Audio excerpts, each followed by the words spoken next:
Well, hello, my friends. Today we're finishing up the book of Second Corinthians, chapters number 9 through 13.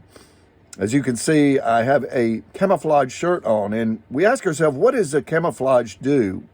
Well, as a hunter, the camouflage helps us to blend in with the environment so that animals and the creatures can't see us. Well, sometimes in a spiritual realm, there are people that do that. They blend in with the culture, or they blend in with the religious culture, and that you can't tell the difference between what's real and what's false. Well, Paul addresses this in chapter number 11 of 2 Corinthians. He's talking about those that are deceitful, that are proclaiming perhaps some things with their mouth, but with their lifestyle, they are false. Let me just begin up verse number 13. For such men are false apostles, deceitful workmen, disguising themselves as apostles of Christ. And no wonder, for even Satan disguises himself as an angel of light. So it is no surprise if his servants also disguise themselves as servants of righteousness.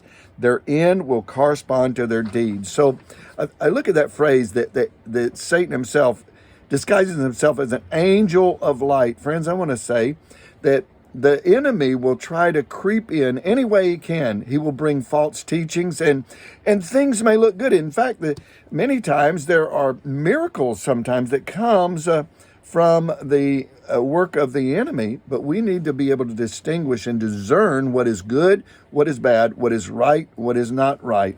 And in our culture today, there's so much of that, the enemy trying to creep in. Now, there's a lot of good things on television, radio. There's a lot of great preachers and so on, but we need to be able to have the discernment to know when it's a false teaching, and we measure it by the Word of God. Does what you're hearing or what you're seeing from so-called men of God, is it consistent with what the Word of God says? Now, I want to back up in chapter number 10 just a moment, because this is another issue I think that we struggle with.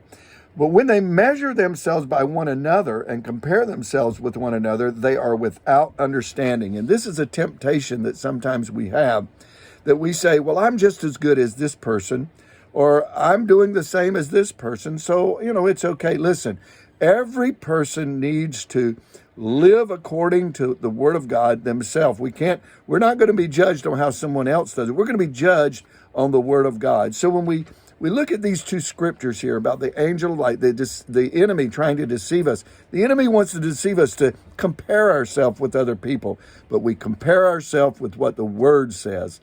Well, listen, I encourage you to keep faithful in the Word of God. We'll see you again tomorrow. Bye-bye.